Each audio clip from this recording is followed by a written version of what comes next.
নমস্কার বন্ধুরা, আবারও চলে আসছি নতুন একটা সুন্দর রেসিপি নিয়ে। তো আজকে তোমাদের সাথে শেয়ার করতে চলেছি মিক্সড ডালের রেসিপি। তো রেসিপিটাকে স্কিপ না করে সম্পূর্ণ দেখার জন্য অনুরোধ রইল বন্ধুরা। এই মিক্সড ডালের রেসিপিটা বন্ধুরা সব কিছুর সাথে চলে, যেরকম রুটি, পরোটা, নান সব কিছুর সাথেই যাবে। মিক্সড ডালের রেসিপি বানানোর জন্য বন্ধুরা সবার প্রথমে গ্যাস ওভেনে গ্যাসের ফ্লেমটা মিডিয়াম করে একটা কড়াই বসিয়ে দিয়েছি গ্যাসের উপর। এখন বন্ধুরা এই যে দেখো, এখানে 250 গ্রাম মিক্সড ডাল নেওয়া আছে। এই ডালটা শুকনো খোলায় 5 মিনিট মতন ভেজে নেব। এবার ডালটা ভাজার সময় দিয়ে দেব 2টো তেজপাতা, দিয়ে এবার ভালো করে ডালটাকে ভেজে নেব। ডালটা আমার 5 মিনিট মতন ভাজা হয়ে গেছে। ডালটা থেকে সুন্দর একটা গন্ধ বের হয়ে গেছে বন্ধুরা। এই ডালটা ভাজার একটাই কারণ, যে ডালটাকে ভেজাতে হবে না 5-6 ঘন্টা, বা ওভারনাইট ডালটাকে রাখতেও হবে না, আর এটা সেদ্ধ খুব তাড়াতাড়ি হয়ে যায়। তো বন্ধুরা এবার ডালটাকে নামিয়ে 1-2 বার ভালো করে ধুয়ে নেব। ডালটা আমার ধোয়া হয়ে গেছে। অবশ্যই ডাল ধোয়ার সময় তেজপাতা দুটো যেমন ভাজার সময় দিয়েছিলাম, তেজপাতা দুটোকে উঠিয়ে নিয়েছি।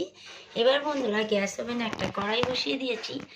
এবার দিয়ে দেব শুকনো খোলায় এই গোটা মশলাগুলোকে একটু 1 মিনিট মতো একদম গ্যাসের ফ্লেম লো করে আমি এগুলোকে ভেজে নেব। যেমন এগুলো নিয়েছি গোটা ধনে, গোটা জিরে, লবঙ্গ, গোটা গোলমরিচ, এলাচ, দারচিনি।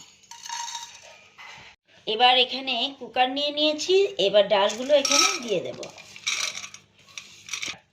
ডালটা কুকারে দিয়ে দিয়েছি বন্ধুরা। এবার এখানে দিয়ে দেব জল। জলটা এই পর্যায়ে দেব বন্ধুরা, যাতে ডালের উপরে জলটা ভেসে থাকে। ব্যাস, ওটা মশলাটা আমার বন্ধুরা ভাজা হয়ে গেছে। এবার গ্যাস অফ করে দিলাম, নামিয়ে নেব। এবার বন্ধুরা এখানে একটা সাদা কাপড় নিয়ে নিয়েছি, যে কাপড়টা আমি রান্নাঘরে সবসময় ইউজ করে থাকি।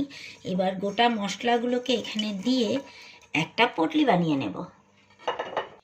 এবার বন্ধুরা কুকারে দিয়ে দেব। জল দেওয়ার পর দিয়ে দেব স্বাদ মতো নুন, আর যে পটলিটা গোটা মশলার বানিয়েছিলাম সেটা দিয়ে দিলাম। এবার দিয়ে কুকারে ঢাকনা লাগিয়ে গ্যাসের ফ্লেম মিডিয়াম করে আমি এটাকে 2টো সিটি দিয়ে নেব। 2টো সিটি দেওয়ার পর বন্ধুরা এবার কুকারটাকে খুলে নিচ্ছি। অবশ্যই কুকারটা যখন ঠান্ডা হয়ে গেছে তখনই খুলেছি। এবার ডালটা দেখো বন্ধুরা, সবার প্রথমে আমি বন্ধুরা এই পটলিটাকে উঠিয়ে নেব। নিয়ে বন্ধুরা আমি দেখাচ্ছি ডালটা কেমন সেদ্ধ হলো। এখানের মধ্যে কিন্তু জল কিন্তু নেই। ডালে যা জল দিয়েছিলাম বন্ধুরা, এবার ডালটা কিন্তু আমার 80% ওই জলটা লেগে গেছে ডালটা কুক হতে। 80% ডালটাকে কুক করে নিয়েছি যেটুকুনি জল দিয়ে। এবার বাকি 20% কুক করবো ডালটাকে। রেসিপিটা দেখতে থাকো। আবারও গ্যাস ওভেনে একটা কড়াই বসিয়ে দিয়েছি বন্ধুরা। এবার দিয়ে দেবো সরষের তেল 1 চামচ, 2 চা চামচ। বাস, তেলটা গরম হওয়া অবধি অপেক্ষা করি।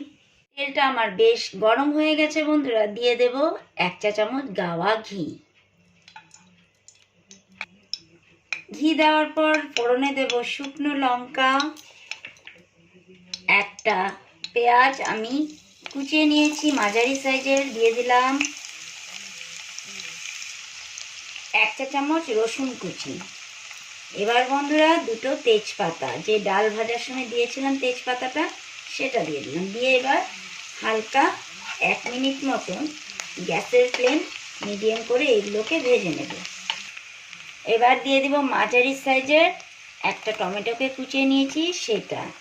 এবার আরেকটা এবার যে ডালটা সেদ্ধ করেছিলাম 80% জল দিয়ে, মশলা একটা পটলি বানিয়েছিলাম, সেই গোটা মশলাটা পটলির থেকে এই ফোড়নে ঢেলে দেব। 1 মিনিট ধরে ভালো করে কষিয়ে নিয়েছি বন্ধুরা তেলের সাথে গোটা মশলা, টমেটো। এবার বন্ধুরা এক এক করে মশলা দিয়ে দেবো। গ্যাসের ফ্লেম অবশ্যই এখন আমার লোতে আছে। দিয়ে দেবো 1 চা চামচ ঝাল লঙ্কার গুঁড়ো, ঝালটা যার যার স্বাদ মতো দেবে। দিয়ে দেবো হলুদ গুঁড়ো 1/2 চা চামচ, দিয়ে দেবো জিরে গুঁড়ো 1/2 চা চামচ, দিয়ে দেবো ধনে গুঁড়ো 1 চা চামচ বন্ধুরা, 1/2 চা চামচ আদা রসুন বাটা। এবার দিয়ে বন্ধুরা দিয়ে দেব সামান্য পরিমাণে নুন। এবার হালকা হাতে একটু নেড়ে চেড়ে নেব মশলাগুলোকে। মশলাটা 1 মিনিট মতন ভালো করে কষানো হয়ে গেছে বন্ধুরা। এবার 80% কুক করা ডালটা দিয়ে দেব। ডালটা দেওয়ার পর বন্ধুরা মশলার সাথে ভালো করে ডালটাকে 1 মিনিট মতন কষিয়ে নেব। আবারও বলছি বন্ধুরা, এই ডালটা এইভাবে যদি রান্না করা যায় তাতে স্বাদটা দ্বিগুণ বেড়ে যায়। আর রেসিপিটা এত ইজি বানানো, ডালটাকে আমার ভিজিয়েও রাখতে হবে না, শুধু শুকনো খোলাতে 1-2 মিনিট বা 5 মিনিট ভালো করে গ্যাসের ফ্লেম মিডিয়াম করে যদি ভেজে নেওয়া যায় ডালটাকে, তাহলে বন্ধুরা সেদ্ধ মানে চট করে হয়ে যাবে। আর যেহেতু আমি কুকারে করেছি, 2টো সিটি দিয়েছি, গ্যাসের ফ্লেম মিডিয়াম করে বন্ধুরা। এবার দেখো ডালটার সাথে মশলা ভালো করে কথা বলতে বলতেই তোমাদের সাথে কষানো হয়ে গেল আমার বন্ধুরা। এবার বন্ধুরা গ্যাস ওভেনে একটা সসপ্যান বসিয়ে ওখানে জল গরম হতে দিয়ে দিয়েছি। জলটা আমার বেশ ভালো করে ফুটে গেছে বন্ধুরা। এবার এই জলটাই ডালে দিয়ে দেব। যতখানি আমার প্রয়োজন ডালটার থিকনেস রাখার জন্য ঠিক ততখানি জল ঢেলে দেব। এবার দেখো বন্ধুরা সাইডে থেকে তেল ছাড়তে শুরু করে দিয়েছে। এবার দিয়ে দেব গরম জল বন্ধুরা, পুরো গরম জল দিচ্ছি আমি। এটা জল দেওয়ার পর বন্ধুরা ডালটা ভালো করে ফুটে গেছে। এই পর্যায়ে গ্যাসের ফ্লেম কিন্তু হাই করে রেখেছি। এবার দিয়ে দেব ধনেপাতা কুচি বন্ধুরা, দিয়ে নাড়াচাড়া দিয়ে ভালো করে ধনেপাতা দেওয়ার পর ভালো করে নেড়ে নেব। এবার বন্ধুরা গ্যাসের ফ্লেম পুরো লো করে দিয়ে 5 মিনিট মতন ডালটাকে হতে দেব। ঢাকা দিয়ে দিলাম। 5 মিনিট মতন ডালটাকে হতে দেব। গ্যাসের ফ্লেমটা লো করে বন্ধুরা 5 মিনিটের জন্য ঢাকা দিয়ে দিয়েছিলাম। এবার ঢাকা খুলে দেখছি ডালটা বেশ আমার হয়ে আসছে। এখন বন্ধুরা ব্যালেন্সের জন্য সামান্য পরিমাণে দিয়ে দেবো চিনি, দিয়ে ভালো করে একটু নাড়বো ডালটাকে। এবার ডালটা দেখে নাও বন্ধুরা কেমন হয়েছে। যা 20% কুক বাকি ছিল ডালটার, পুরো সম্পূর্ণ রেসিপিটা কষাতে আর জল দিয়ে ফুটে সুন্দর করে হয়ে গেল আমার পুরো ডালটা 100% কুক। এবার বন্ধুরা উপর থেকে এই ছেনিটাকে সরিয়ে নেই। এবার উপর থেকে বন্ধুরা 1 চা চামচ কসুরি মেথি নিয়েছি। এই যে দেখো, এবার হাতে 2 হাত দিয়ে এরকম করে ভালো করে ডলে কসুরি মেথি দিয়ে দেব। দিয়ে বন্ধুরা আবারও বলছি 1/2 চা চামচ দিয়ে দেব ফ্রেশ ক্রিম। দিয়ে বন্ধুরা ভালো করে আবারও নেড়ে দেব। এবার বন্ধুরা নাড়াটা বেশ আমার ফ্রেশ ক্রিম দেওয়ার পর হয়ে গেল। এবার গ্যাস অফ করে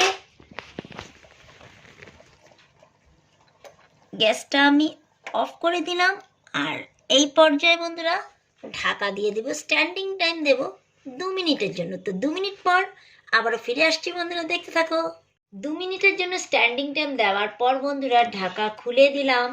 এবার বন্ধুরা ডালটা দেখে নাও কিরকম হলো। এবার একটা সার্ভিং বাউলে আমি সার্ভ করে নিচ্ছি।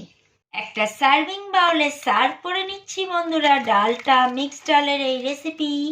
কেমন লাগলো অবশ্যই কমেন্ট করো বন্ধুরা। একটা সার্ভিং বাউলে সার্ভ করে নিয়েছি ডালটাকে। উপর থেকে সামান্য পরিমাণে আমি একটু গার্নিশিংয়ের জন্য ফ্রেশ ক্রিম দিয়ে দিয়েছি। এটা তোমরা চাইলে দিতে পারো, নাহলে স্কিপ করে দিও। তো ডালটা দেখতে যেমন খেতে সেই। আমি এরকম অনেকবার বানিয়েছি, তাই তোমাদের সাথে ভাবলাম আজকে শেয়ার করি। তো আমার এরকম ছোট ছোট রেসিপি দেখে যদি ভালো লাগে অবশ্যই লাইক, শেয়ার, সাবস্ক্রাইব করে আমার পাশে থেকো। আর বন্ধুরা ভিডিওটাকে আমি এখানে শেষ করছি। দেখা হবে নতুন আরেকটা ভিডিওতে। তো সবাই তোমরা ভালো থেকো, সুস্থ থেকো। তো সবাইকে টাটা।